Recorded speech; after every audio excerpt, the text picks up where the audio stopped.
or by the highway patrol. So what I can say and what I can ask you to do is just listen to what the officer is telling you to do. Just follow his instructions. If he comes up and he's on 100, then that's his wrong. All you have to do is this is how I can conduct myself on a traffic stop, and I'm most likely my partner as well. If I'm pulling you over, obviously you did something wrong that I felt that was a violation of the vehicle code section, or I have probable cause to stop you. So when I approach somebody, I like to make everything as clear as possible. I introduce myself. My name is Officer Canizales. The reason why I'm stopping you is for this, this, and this. May I have your license, registration, and insurance? And is there any reason that you know of that is the reason why I stopped you? If you say you ran a stop sign. So 99.9% of the time, you're not getting a ticket from me. Okay, because my job is to educate you and to stop you.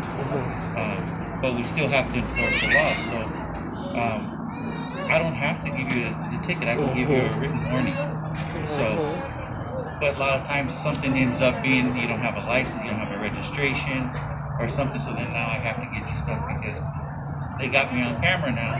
So if I don't follow through on some of this stuff, now I'm committing something that I can get in trouble for because I have it on camera now. They hold me accountable for that. So it's the letter of the law and the spirit of the law, and all I can say is just comply with what the officer is telling you, okay? Because at the end of the day, that's not the time and place to solve it, right? So if they're telling you you didn't have your seatbelt on, right? It's your right to go to court and present your case right there in front of a judge, not in front of that officer, because he's already giving you that citation and causing a problem at that point. Arguing back and forth is not going to solve anything. So my suggestion is just comply with the officer. If you're not satisfied or you felt you were wrong, you can ask that officer for their supervisor to respond. And then that supervisor can come out and make the determination on if this officer committed some sort of misconduct or was discourteous. That's the best way to do it. I've seen a lot of instances where they've gone wrong, arguing back and forth, back and forth. Is it allowable to ask for a supervisor at that moment? Yes, you can ask them. As long as you're complying with the officer and you're telling them, hey, by the way, I would like to speak to your supervisor. Sure. I don't have a problem doing that. The main thing is just complying at that time, right? Keep your hands where you can see them on the steering wheel until they tell you, let them tell you what they want you to do. Where's your license and registration? Oh, I have it in my glove box. Can I get it? Or would you like me to get it? Yes, go ahead and reach for it. And then you can go ahead and get it. Give them all your stuff. Just listen to them, follow the directions of what they're saying. And at the end of the day, first thing, if you felt that you were treated wrong, you didn't like what you did, one, you call that supervisor, you can discuss it with them. Or two, your right is when you go to court, that's when you can present your case to the judge, who's going to make the decision. Officer's just writing you a ticket for that day. You got to go to court and you can fight for your right, what you felt was right. You didn't commit that violation, and then you move forward. But the main thing is to comply at the time because that's when things go wrong, right? So it puts everybody in a bad situation. One is the officer now has to take some sort of action if something escalates. And you mentioned earlier about de-escalation. That's one of our main things that we do is we try to de-escalate every call, right? Because like I said in the beginning, we're meeting you probably on your worst day of your life, right? And I'll give you an example before I run on and I'll let anybody else ask something else. Several years ago, I worked by myself. Normally I work by myself. And I just came from a horrific scene. A mother killed her 3 children, right? Mother killed her 3 children. That's not normal for anybody to see. Right? So we had to do that investigation. It was a very lengthy investigation. I left that scene. I went around the corner and pulled over. And I had to gather my thoughts, right? Because I had to process that, you know? and a gentleman flags me down and is waving at me and calling me things. And so I was still taking my moment, and I told him, give me a second. And I rolled down the window, got out of the car, and he got upset with me that I blew him off. I wasn't respecting his needs, what he wanted. And at the end of the day, I let him go on, and he said, all I wanted to complain to you about my neighbor keeps moving my trash can, but that wasn't important to you. So I explained to him, sir, your trash can is important, but at the moment I'm trying to process the last call that I went to, so I can make a better decision or make the right decision with your need.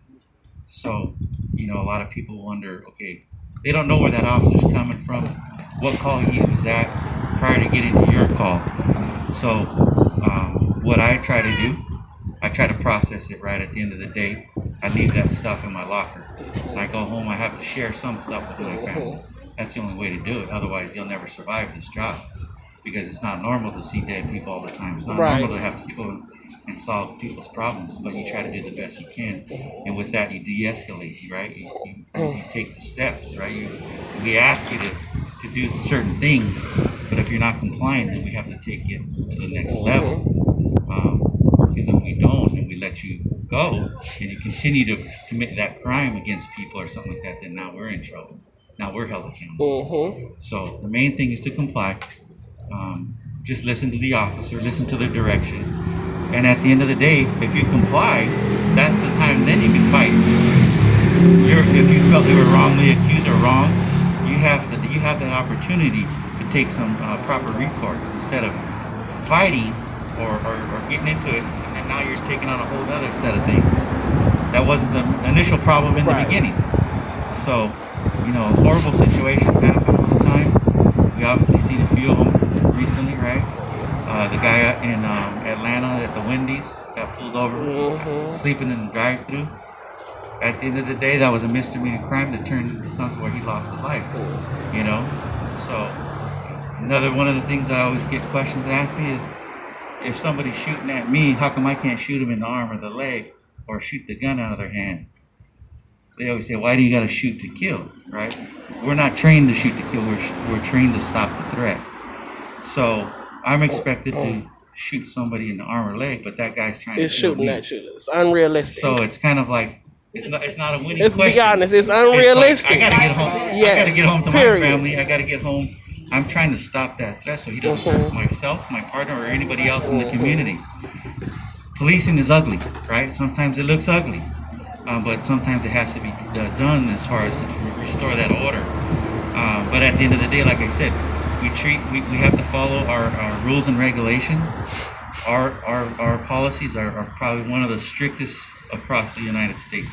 A lot of other agencies look to us for our training because we've come a long way, right? We've made some progress, and we continue to make progress. So if I do something and I use force, at the end of the day, I'm accountable for that, right? If I shoot too many times, I'm accounted for that. So, at the end of the day, we're held to that higher standard because that's what we try to do. We've overcome when we try to make that right. Yes, sir. If I don't give you consent to search my car, do you still have the right to search my car? If they have probable cause. It depends on if we have probable cause to believe that a crime has been committed or is about to be committed. It all depends. If it's a consensual encounter and there's no other reason for us to search, we have to follow those rules of your rights. What can be searched? Unlawful search and seizures. But if you are committed and you are legally detained by a police officer in your car, you're stopped, you can ask consent to search. But if we can't just go in there and start searching. What if I say no? They're gonna do it anyway, right? No, that's a whole different circumstance. Only if you are detained and you are under arrest, we have the right to. And it's basically an inventory search is what we have to categorize it, because for some reason you go to jail for something, you have a warrant, right? We take you to jail. we have to search that vehicle and make sure that there's stuff in there, because you could have property, you can have anything. So what we do is we categorize stuff, goes to our impound yard, and then what happens is if there's something in there that we miss, they have to call us. We have to go back there. One more question. Yes, sir. Do you guys practice to ask the black man, do you have any guns or dope in the car? Because every time I'm stopped, they ask me, do I got any guns or dope in the car? Well, that goes They to train y'all to do that? it's not training, but what it is we're gaining information from you that will help us better make a better decision. So if I come up to you and I ask you, I try to ask you a certain question. Do you have anything in your vehicle that's going to hurt me? Are you on probation or parole? Right? Because those are things I have to ask you. Because if you're on probation or parole, you have to comply with the police. Right? That's part of the probation or part of your parole is that you comply with the police. So that's what you get The asked mailman. sometimes. But at the end of the day, it's a case by case thing. We're not trained to do that. If the officer's going to ask you that, that's his personal investigation. I got 2 questions. So is it true that you guys are gonna have social workers responding to mental health calls with you guys? That is totally up to the mayor and Okay. whoever the politicians. And They the probably were chiefs just vote talking on about it. They talk about it, but we already have that. We've had that for a while with our mental evaluation unit. It's a clinician or sometimes a doctor and an officer assigned to the mental health unit. So they go out to these calls and they handle them. But they don't go when you guys initially show up. They're It not all there. depends on how many calls and who's available. Okay. But if we get a mental call, a unit has to respond and a supervisor has to respond to that call Okay. automatically. So Yeah, that's kind I of. have 3 facilities. We do 5150 holds at least once a week, right? Well, you can speak to, oh no. Wait, I got one more question though. Yeah, okay, go ahead. One more question. So I've been seeing a lot of videos of people like refusing to identify themselves to the police. I want to know, when is that allowed, or so people won't continue to do that if it's against the law to say I'm not giving you my ID, I'm not telling you who I am. if the officer has a right 'Cause I've seen. to detain you and then you're detained legally, it's your you have to comply with the police officers, right?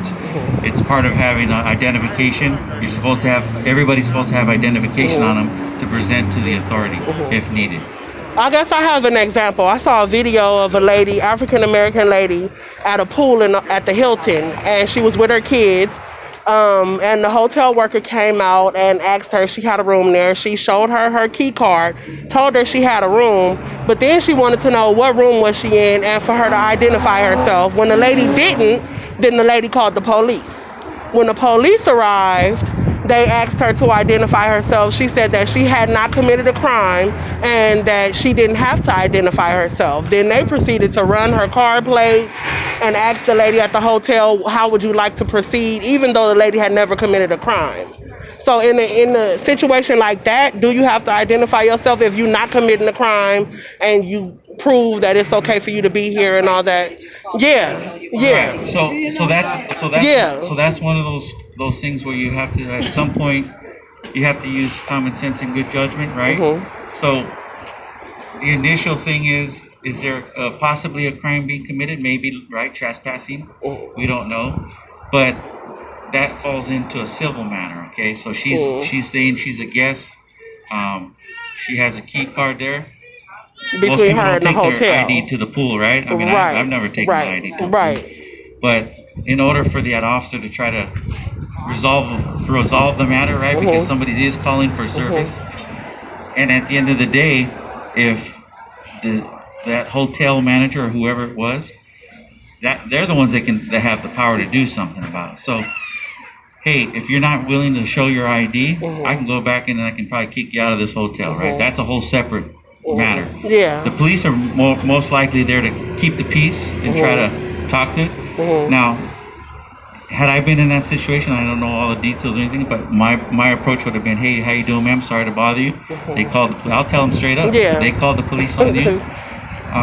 One way we can resolve this so I can get out of your hair so I don't have to interrupt your time at the pool is if you had ID on you, then I can verify you are here, and then I can go back to them and put it on them and say, hey, Yeah, is man. this person paid legally to be here? Right. Right? That's a lawsuit. Right, Yeah, because that's why now when you he have- said now you civil, have I a- said, you yeah, have a between civil you and the matter, hotel. I'm not going Mhm. to kick her out of that pool unless they are demanding That an she has- arrest. Yeah. Okay. And then it would be a private person's arrest. We are just acting as an agent. That hotel and whoever that manager is going to place her under private person's arrest Mm. for trespassing. If You she was saw the not, video? if she was not there, If she was not a not- tenant, yeah, right, okay, right. okay. Yeah. That's the key. Is if she's Gotcha. not a Gotcha, tenant. gotcha. But if Yeah. she is there, that's a whole. That's a a whole- hotel problem. That's Yeah. not a police problem. Okay. So Mhm. Yeah. I know. pretty much I can only give you an answer. on Handle it what- civilly. I can only give you an answer what the LAPD would do. Now you Mhm. go to some other different agencies. Yeah, it might be they- different. That's a whole different story. All I can say is what we do is we try to resolve the problem without having to use any force, or especially something like that that's a civil matter. Yeah. That's the hotel's responsibility to find out why their guest is down there with no ID. Maybe they should have gave them a wristband or something so they Right. can identify. Right. That's whole, Since you're that's so whole separate. concerned. So with, That's true. our approach was basically trying to find out both sides of the story. If she's there swimming, she don't have no ID.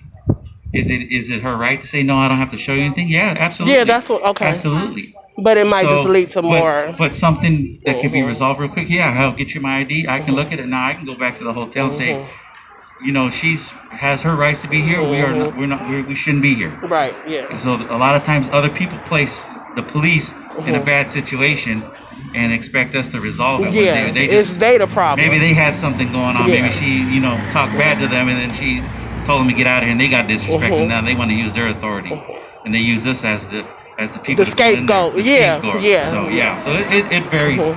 There's a lot of things that can go on, but at the end of the day, we're only human, and we try. Like I said, we try to make the best decisions that we can make that are there and we can live with, and we know that they're right.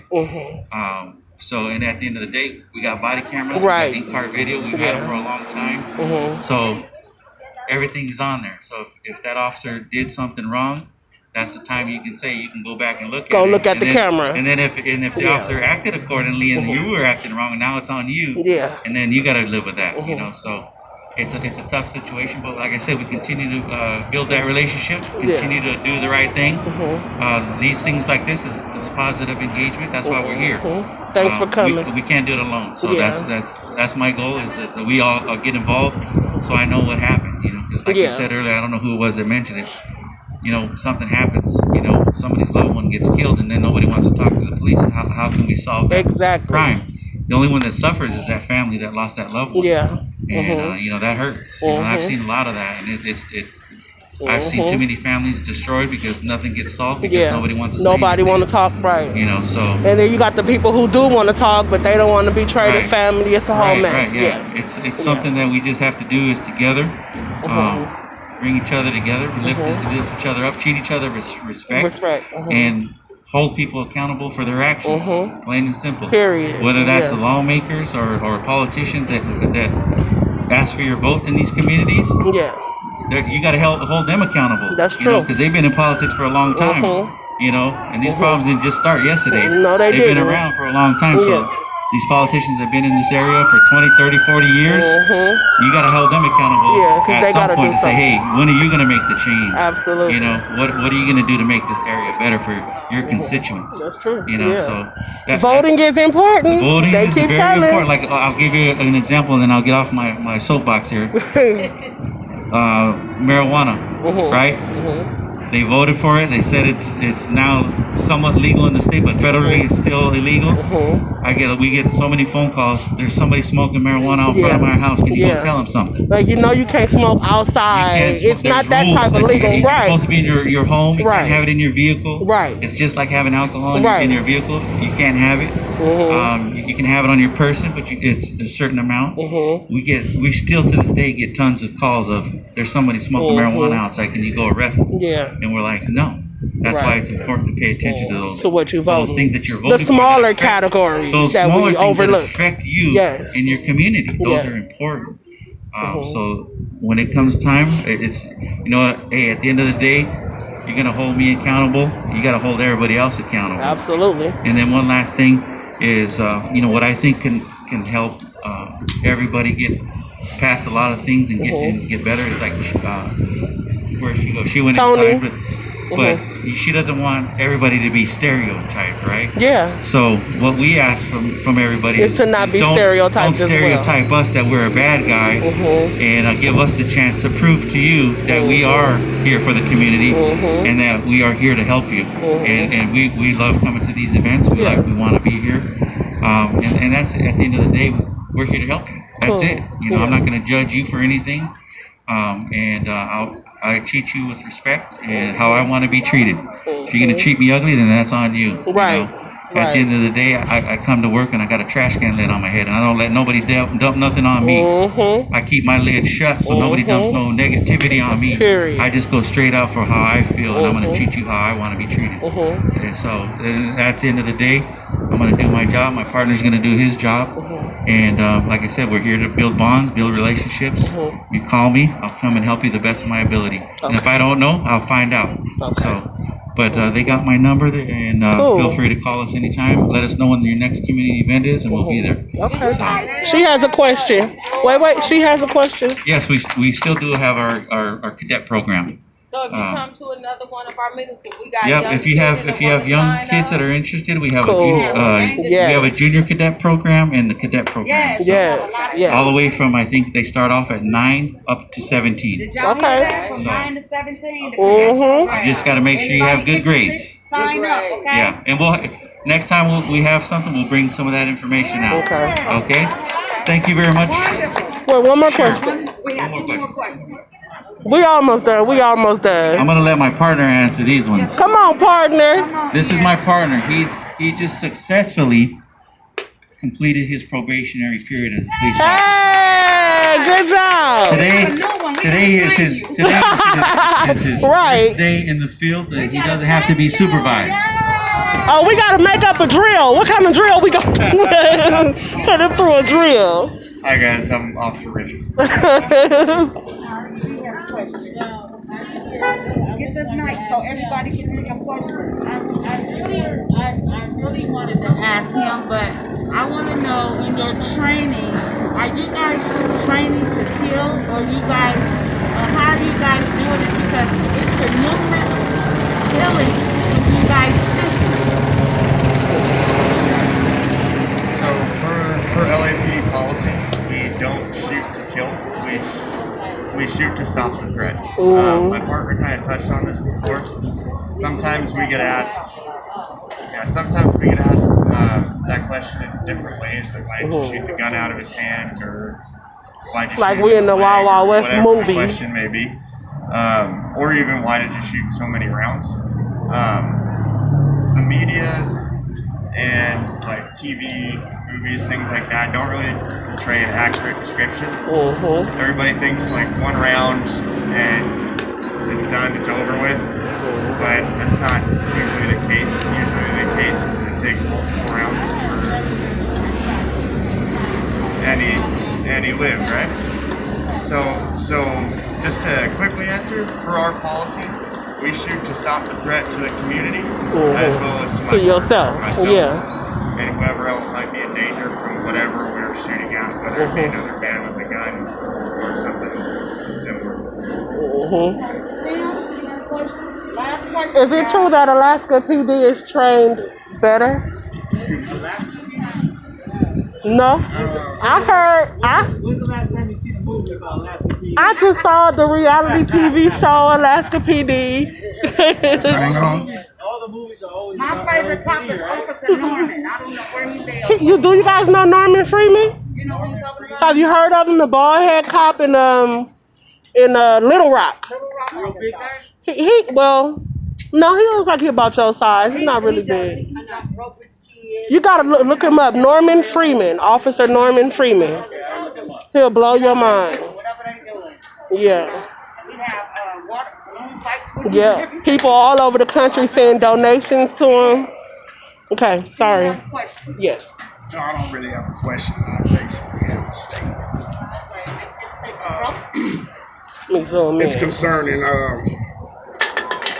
the so-called good cops. Yeah. You know, they feel like they shouldn't be condemned when a bad cop go bad. But the reason that is because the good cops kick back and say nothing. So it's like y'all complicit in the crime. And it's simple for me. I'm an ex-gang. You heard that ex-gang member. Yeah, joined this organization to give back to the community that I took from. And the Homies of Peace program. Sure. But like I say, for me it's simple. When I was in that world, if you help the police, we deal with you. So being enforcers of the law, when one of y'all break the law, they should be dealt with accordingly. You know what I'm saying? And I feel like y'all should take that back to your constituents and explain that. The good cops, we won't be afraid of if you stand up and try to wipe out the bad guys. Like you two, just don't even go for it. Yeah, Period. So, You get a partner that's rogue. so with us on that, that's what always confuses me sometimes when people say that. We don't want to work with no bad cops. We don't want to work with them. Right. We don't trust them. Oh, I see. We do tell them our internal affairs is the biggest division in the city. Right. They have over 600 detectives, sergeants assigned to conduct misconduct. We had an officer that stole stuff from the police officer. Right. We got him fired. Right. Because we don't know if he's going to go to somebody's house and do But what that. about Right. an officer that's using excessive force? Excessive Like, force. you know what I'm saying? Not just even, just one that you know that's always, We just don't- we like their don't- whole we don't- purpose is we to don't play just, with you that. know. We don't play with that because we don't. That's not what we're about. Yeah, because it just upsets, it just, At yeah, the it's end, not at good. the end of the day, we have to stick to our policies. I want to and say procedures. LAPD is the Because best police department Because if we don't, guess what? on the West Coast. I'm going to prison. And I'm not going to prison for nobody. I have a question though. Like for you guys, for the good officers to stand up to the bad officers, then would that lead to personal issues? You know what I No, mean? it doesn't because at the end of the day, we're held to a higher standard. right? Okay. I thought maybe you guys had At the to end deal of the day, with. when I go home, my job is not over with. I'm still a police officer. Yeah. Yeah. Right? If I get into something off duty, they're holding me accountable as if I was Even on as it. duty. Yeah. So Yes. that's why you can't drink and drive. You can't get into any It's the same altercation. thing with my I staff. took- Whatever you post on your social media and On your stuff like that, social I look media, at that I because took if you a- don't I took an oath. go with my core values, I took an oath that I swore you gotta take it down and you gotta go. respect this, right? And if I'm doing all that kind of stuff, how my respect is this, Right. right? Yeah. I raised my hand. I swore to an oath that I would uphold the law on or off duty, right? You know, it happens, right? Yeah. I was off duty a few years ago, and coming home from a trip, a lady passed out in front of me in the hospital, in the airport, and she died in front of me. I did CPR on her, and I saved her life. Oh yeah. You know, Because if you hadn't done CPR, you would have got in trouble, right? I got that. Yeah. I'm not, you know, but that was Okay. off duty. You know, Yeah. I wasn't expected to help. Right. That's the hope that I took. That's yes. Yes. Okay. Our final comment. Just Okay. to finish up It's just so good. It's just so good. Okay, Just to go. finish up on what he was saying too, every single use of force, whether it be minor or whether it be major where somebody has to use a firearm, every officer that's at scene has to give a statement as to what they did. And then Yeah. the statement's reviewed by the supervisors, and then it goes to captains, and then it goes to POs. It's reviewed over and over. Yeah, officers who stand by and allow something to happen, like the George Floyd thing that we've all seen, for us too, they're held accountable. So Okay, there's yeah. actually a good amount of internal affairs investigations that are generated by officers who do tell on other officers for using excessive force. So they handle it in-house, So, basically. and LAPD is extremely transparent. Whenever there's a critical incident, in 30 days, this video's out to the public. You can look at it on YouTube. Oh, So, okay. we're the most transparent department that, really in the nation. So we're working on it. Yep. Yep. Absolutely. This is the reason why we're doing this today. We wanted to show you guys that we can have a peaceful, greeting and meeting with the police officers and have the police officers around us and not be afraid. No one's going to jail. You know, they're here in our community, supporting what we're doing, supporting mentors. This is your community police officers. Let's respect them. Let's respect ourselves. And let's give this day a hand for the start of a new day. I love it. Next time Now it'll be get more. some pizza, get your shirts and everything. Sign up. We're getting ready to do the raffle for the gift card.